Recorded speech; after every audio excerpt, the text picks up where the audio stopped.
शान्ताकारं भुजगशयनं पद्मनाभं सुरेशं विश्वाधारं गगनसदृशं मेघवर्णं शुभांगं लक्ष्मीकान्तं कमलनयनं योगिभिर्ध्यानगम्यम् वन्दे विष्णुं भवभयहरं सर्वलोकैकनाथम् शान्ताकारं भुजगशयनं पद्मनाभं सुरेशं विश्वाधारं गगनसदृशं मेघवर्णं शुभांगं लक्ष्मीकान्तं कमलनयनं योगिभिर्ध्यानगम्यम् वन्दे विष्णुं भवभयहरं सर्वलोकैकनाथम्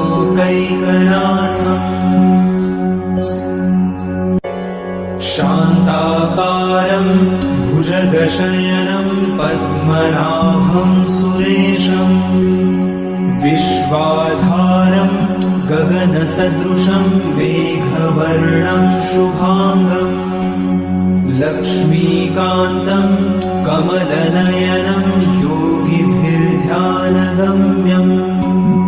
वन्दे विष्णुं भवभयहरं सर्वलोकैकनाथम्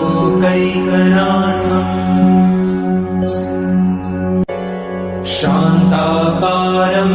भुजगशयनं पद्मनाभं सुरेशं विश्वाधारं गगनसदृशं मेघवर्णं शुभांगं लक्ष्मीकान्तं कमलनयनं योगिभिर्ध्यानगम्यम् वन्दे विष्णुं भवभयहरं सर्वलोकैकनाथम्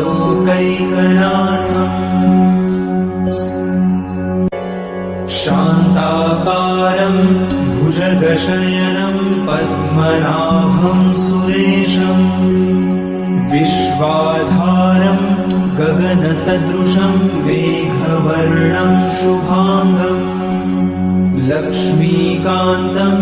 कमलनयनं योगिभिर्ध्यानगम्यम् वन्दे विष्णुं भवभयहरं सर्वलोकैकनाथम्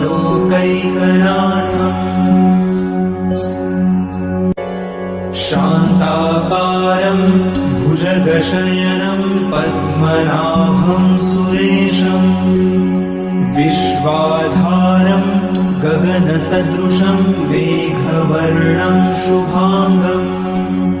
लक्ष्मीकान्तं कमलनयनं योगिभिर्ध्यानगम्यम् वन्दे विष्णुं भवभयहरं सर्वलोकैकनाथम्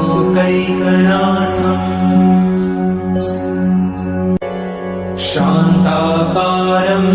भुजगशयनं पद्मनाभं सुरेशं विश्वाधारं गगनसदृशं मेघवर्णं शुभांगं लक्ष्मीकान्तं कमलनयनं योगिभिर्ध्यानगम्यम् वन्दे विष्णुं भवभयहरं सर्वलोकैकनाथम्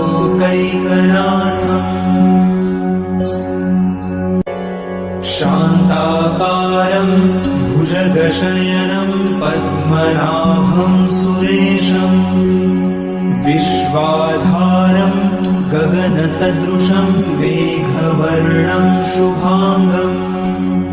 लक्ष्मीकान्तं कमलनयनं योगिभिर्ध्यानगम्यम् वन्दे विष्णुं भवभयहरं सर्वलोकैकनाथम्